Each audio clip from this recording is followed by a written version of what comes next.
Indian rupee ఇప్పుడు చాలా ఎక్కువగా ప్రెషర్‌లో ఉంది. దీనికి కారణం గ్లోబల్ అండ్ డొమెస్టిక్ ఫ్యాక్టర్స్ 2 కూడా.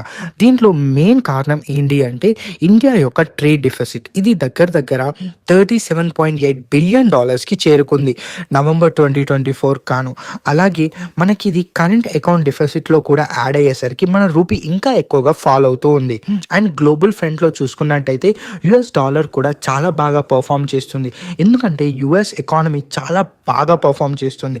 అలాగే ఇన్వెస్టర్స్ అందరూ కూడా యూఎస్ ఎకానమీలో చాలామంది పెట్టుబడులు పెడుతున్నారు. ఎందుకు అని అంటే యూఎస్ ఒక స్టేబుల్ ఎకానమీ అండ్ ఎమర్జింగ్ ఎకానమీస్‌తో పోల్చుకున్నట్టయితే అక్కడ ఇన్వెస్టర్స్ సేఫ్ బెట్ అని అనుకుంటున్నారు. అందుకనే అలాగే యూఎస్ బాండ్ ఈల్డ్స్ కూడా చాలా బాగా పెరుగుతున్నాయి.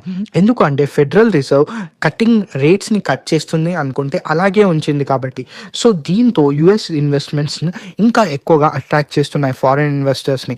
అందుకని ఇండియా లాంటి కంట్రీస్ నుంచి దగ్గర దగ్గర 22,194 క్రోర్స్‌ని ఫారిన్ ఇన్వెస్టర్స్ తీసేశారు జనవరిలో ఫస్ట్ 2 వీక్స్‌లో మాత్రమే.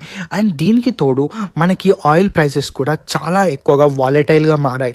ఎందుకు అని అంటే జియోపొలిటికల్ టెన్షన్స్ వల్ల. రష్యా ఉక్రెయిన్ వార్ అయినా సరే, మిడిల్ ఈస్ట్ క్రైసిస్ అయినా సరే, అండ్ అలాగే షిప్పింగ్ డిస్రప్షన్స్ ఏవైతే రెడ్ సీలో జరుగుతున్నాయో దానివల్ల కూడా.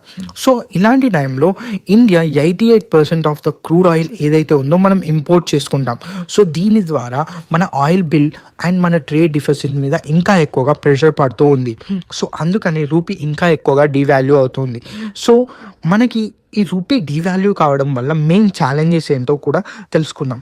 ఏంటి అంటే మనకి ఎసెన్షియల్స్ అయిన ఆయిల్, గ్యాస్, ఫుడ్ ఇవన్నీ కూడా మనకి రేట్లు పెరుగుతాయి. అలాగే దీని ద్వారా మనకి ట్రాన్స్పోర్టేషన్ ఖర్చులు పెరుగుతాయి.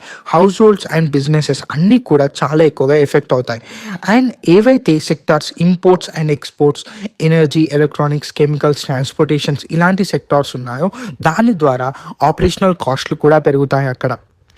సో దీని ద్వారా చాలా వరకు అప్పులు చేసి వాళ్ళు మళ్ళీ తిరిగి కట్టాల్సిన పరిస్థితి కూడా వస్తుంది. అండ్ ఇండియా యొక్క ఫోరెక్స్ రిజర్వ్స్ కూడా చాలా వరకు తగ్గాయి. ఏంటి అంటే ఇప్పుడు మనకు $634.59 బిలియన్ మాత్రమే ఉన్నాయి జనవరి 3, 2025 కాను. ఇది 10 monthsలో $70 బిలియన్ తక్కువైంది సెప్టెంబర్ పీక్ నుంచి చూసుకున్నట్టయితే. అండ్ ఇక్కడ ఆర్బీఐ చాలా వరకు మార్కెట్ని స్టెబిలైజ్ చేయాలి అని అనుకుంటుంది వాళ్ళు కావాల్సినంత వరకు. కానీ ఇవన్నీ ఛాలెంజెస్లో కూడా మనకి ఒక సిల్వర్ లైనింగ్ ఉంది. ఏంటో తెలుసా, మిగిలిన కరెన్సీస్తో పోల్చుకున్నట్టయితే ఇండియన్ రూపీ చాలా ఎక్కువగా స్టేబుల్గా ఉంది. ఓన్లీ 2.8% మాత్రమే 2024లో తగ్గింది. వేరే కరెన్సీస్ చూసుకున్నట్టయితే చాలా వాలటైల్గా అంతకన్నా ఎక్కువగా తగ్గాయి. అండ్ ఇక్కడ రూపీ తక్కువ కావడం వల్ల, వీక్గా ఉండడం వల్ల కొన్ని అడ్వాంటేజెస్ కూడా ఉన్నాయి. ఏంటి అంటే ఫారిన్ ఇన్వెస్ట్మెంట్స్ ఏవైతే ఉన్నాయో అవి కొన్ని పెరిగాయి. లోవర్ కాస్ట్ వల్ల, లేబర్, ల్యాండ్, క్యాపిటల్ వల్ల ఇండియా ఒక మ్యాగ్నెట్ లాగా అనిపిస్తుంది ఇండియన్ ఫారిన్ బిజినెసెస్కి. ఎక్కడైతే కాస్ట్ ఎఫెక్టివ్ ఆపరేషన్స్ కావాలో. అలాగే రెమిటెన్సెస్ కూడా చాలా ఎక్కువగా పెరిగాయి. ఇండియా హిస్టారిక్ లోస్ వల్ల ఇండియన్ అబ్రాడ్స్లో వర్క్ చేసేవాళ్ళు, అంటే ఫారెన్లో వర్క్ చేసే వాళ్ళు ఎవరైతే ఉన్నారో ఇండియన్స్, వాళ్ళు దగ్గర దగ్గర $129.1 బిలియన్ పంపించారు. ఒక సింగిల్ కంట్రీ ఇంత అమౌంట్ని రిసీవ్ చేసుకోవడం ఫస్ట్ టైం వరల్డ్లోనే. అండ్ ఇది కాకుండా ఏవైతే మన ఐటీ కంపెనీస్ ఉన్నాయో అవి కూడా చాలా ఎక్కువగా ప్రాఫిట్గా పొందాయి. TCS company last year financial year 2024లో 1.1 lakh క్రోర్స్ని నెట్ ఫోరెక్స్ రెవెన్యూ జనరేట్ చేసింది. ఇది కాకుండా రిలయన్స్ ఇండస్ట్రీస్ లిమిటెడ్ కూడా 96,098 క్రోర్స్ని నెట్ ఫారెన్ కరెన్సీ ఎక్స్చేంజ్గా పొందింది. అండ్ ఇండియన్ డ్రగ్ మేకర్స్ కూడా చాలా వరకు బెనిఫిట్ పొందారు. ఎందుకంటే యూఎస్ మరియు యూరోపియన్ అమ్ముకుంటా. ఎందుకంటే రూపీ డెప్రిషియేట్ అవ్వడం వల్ల వాళ్ళ ప్రోడక్ట్స్ అన్నీ కూడా చాలా అఫోర్డబుల్గా అయ్యాయి. సో ఇప్పుడు ఆర్బీఐ ఏం చేస్తుంది, ఆర్బీఐ ఇప్పుడు ఒక ఫ్లెక్సిబుల్ అప్రోచ్ని తీసుకుంటుంది. అయితే ఇంతకు ముందులాగా మన రూపీని స్టేబుల్ చేయడానికి ఉన్న డాలర్స్ని మొత్తం ఖర్చు పెట్టట్లేదు. సో దీని గురించి వాళ్ళు జస్ట్ లిక్విడిటీని ఏదైతే ఉందో దాన్ని టైటర్ చేశారు.